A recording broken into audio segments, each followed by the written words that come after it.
sometimes we teachers need also to relax and enjoy.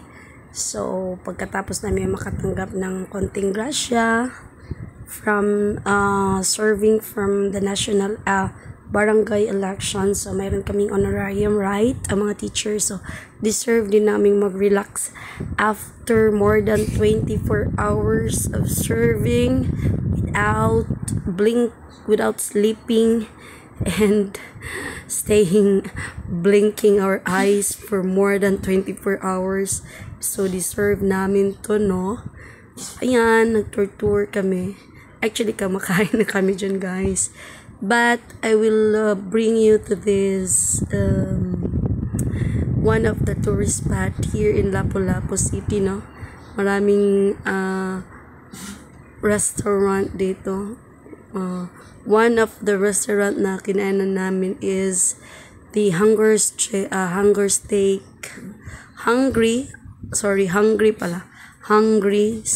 Yan. May pa-native concept sa kanila. Tapos, wonderful ambience, green. Tapos gusto nyo naman sa outdoor nila, malawak din yung outdoor nila. If you could have the occasion, pwede nyo silang i-contact Hungry Steak, guys. So, such a good place. Masarap yung food, affordable, sulit, good for the family. So, I will rate 10 over 10 for this. So, pampamilya ang ang price. So, dyan hindi pa kami nakapag-decide kung dito kami kakain, guys. So, nag-meeting pa mga friendship. Ayan, mga friendship namin, mga kasamahan ko sa work. O, ayan, diba si ma'am, nag-chill. Ang dami nilang mga table, guys. Tapos yung dyan, iba naman yan na restaurant. Yung parang Indian, yung gusto nyong Indian taste of food, meron dyan, yung nakita nyo kanina. Tapos meron pang isa, basta I think 4 dyan na nga area or dyan na part.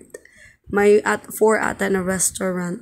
Pero sa isang naman, may ibang daan na naman dyan. Mayroon din doon mga ibang restaurant, no? So yan, ang ganda ang lawak ng kanilang, guys, ground. So pwede kayo dyan kakain sa ground. Tapos dyan sa unahan, maganda din yan. Yan yung mga private yacht. Yan. Diyan yung mga yate ng mga mayayaman dito sa Cebu. Diyan ang iba. Naka-parking. Tinutour ko. Diba ang lawak? So, pwede ka dyan kahit mag-birthday celebration, wedding celebration, kasi napakalawak ng kanilang space, guys. So, you can visit them and inquire them for for any occasion. I think they would serve you. Ayan, yung gusto yung nasa labas yung ambience. O diba ang lawak? Ayan, itutour ko kayo sa walang daan yan. Nag-shortcut lang ako, diba?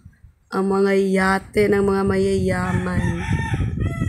Yan, diba? Wish ko lang magkaganyan. Wish ko lang. Ay, nako. Dapat millionaire ka para makabili ng yate. Cebu Yacht Club kasi dyan, guys. Dyan yung Cebu Yacht Club. Di ba lapit lang siya doon. So, yan siya. Maganda naman. So, all in all, sobrang ganda. So, you can visit them. Diyan naman yung yung Indian fusion, basta something Indian taste of food. Diyan na yung restaurant na yan. Hindi na ako pumasok, guys. Dumaan lang ako dyan. So, you could actually go to that place if you want an Indian taste. So, ayan diba? Ganda. See? Kailangan member ka sa Cebu Yacht Club ata para dyan ka. Meron kang yate. Yan. Tapos yung nakikita nyo, iba naman yan na restaurant. I forgot the name. So, yan ng ground. Sa yan? Sa Hungry Steak. Yan naman yung, yun, alam nyo na. The Indian taste of food. Tapos meron pang isa dyan yung all about mga seafoods, yung mga crab. Ayun. Pero hindi na kami pumunta. So, ayun lang yung ground. Pero may iba pang daan dyan, guys, na mayroon pang ibang mga restaurants. So, you can actually visit there at malapit lang yan sa Marina Sea View and there. If you would like to have any occasion from your family, you can visit Hungry Steak. The taste is good. So, 10 over 10 for the rating. O, ayan, nakadecide na